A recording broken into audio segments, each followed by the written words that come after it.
নমস্কার, আজকে আমরা এসেছি বাঁকুড়া জেলার একটি গুরুত্বপূর্ণ পাহাড় শুশুনিয়াতে।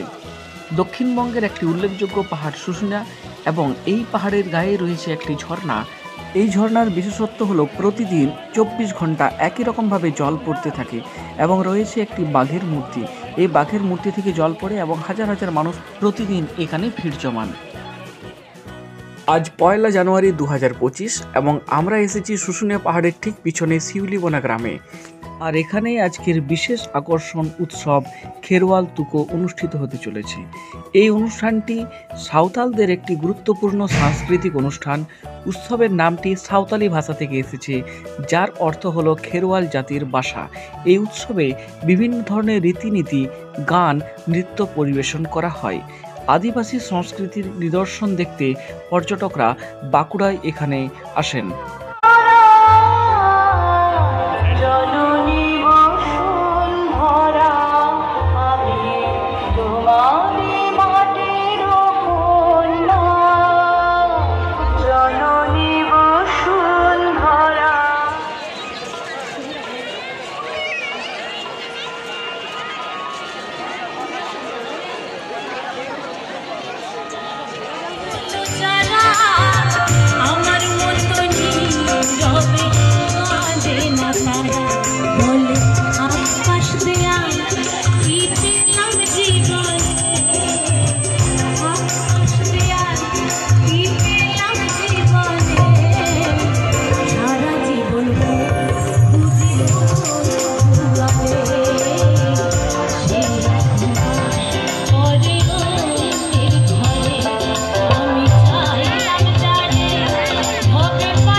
পরিপূর্ণতা প্রদায়নি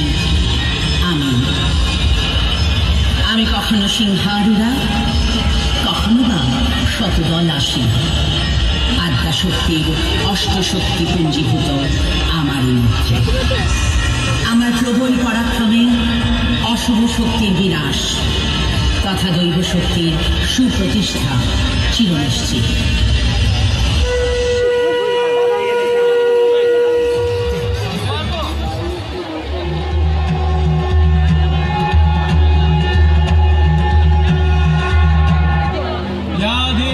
सर्वभूतेषु दण्डरूपेण संस्थिता नमस्तस्मै नमस्तस्मै नमस्तस्मै नमो नमः।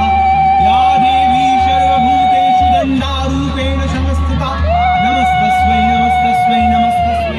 আশেপাশের মানুষের জনসমাগম এবং পর্যটকদের জনসমাগমে তৈরি হয়েছে এখানে একটি মেলা।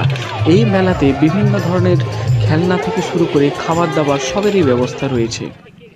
তাই প্রত্নতাত্ত্বিক নিদর্শন এবং প্রকৃতির অপরূপ রূপ দেখতে আপনাকে আসতেই হবে বাঁকুড়া জেলার শুশুনিয়া পাহাড়ে। এবং যদি 1 জানুয়ারি আসেন তাহলে শিউলিবোনা গ্রামে এসে এই অনুষ্ঠান অবশ্যই উপভোগ করবেন। আজকে এই পর্যন্তই।